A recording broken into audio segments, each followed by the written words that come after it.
Rolling Meadows. For my family, this was home. Bobolink Lane is where we moved from Chicago when I was 7. It was my parents' American dream.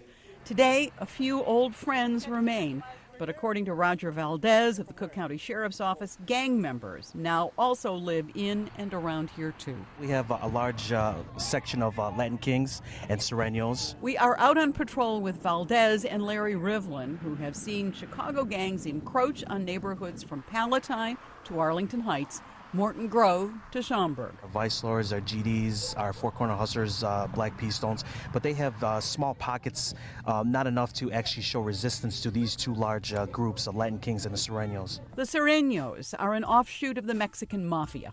In the colonial apartments on Algonquin Road, on the border between Mount Prospect and Rolling Meadows, members are easy to find. At Palatine High School, my alma mater, a dispute between the Kings and the Surenos has law enforcement on almost daily patrols. I mean, there was towns that clearly did not have any real gang issues as such to speak of 10 years ago that now have not just gang issues, but serious gang issues. It is a problem, says Cook County Sheriff Tom Dart, that some suburban police chiefs do not want to talk about. Because they fear it's going to negatively impact their town and property values. So where did the gangs come from?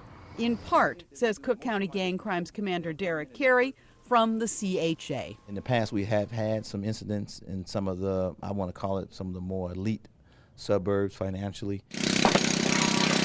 When demolition began on high-rise public housing, boundaries deteriorated and gang members headed for new territory, the suburbs. Well, there's no boundaries for them right now. Most of them are very mobile. So are we, on this night, rolling towards suburban Ford Heights on the far south side. Pay attention to me while I'm explaining to you that you can't be out here on Cook County Housing Authority property. Edward Barksdale is part of what the gangs call the Jump Out Boys, sheriff's police deployed to make their presence known among gang members and, in some cases, arrest them. To frustrate police, gang members dress alike. They do that because it's hard to identify who the sellers are. It's 80% of the people in the area right now.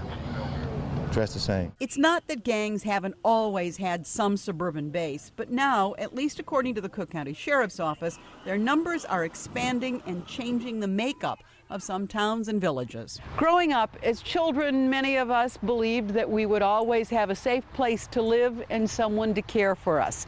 It was true for me growing up here on Bobolink Lane, and despite the presence of gang members just a couple of miles away at the Colonial Apartments, it remains the hope of kids who live there too. They want the American dream, and that's why they're here. So your job is to make sure that these kids grow up well and not in trouble. Yes. And aren't victimized by the gangs who may be here exploiting them. Correct.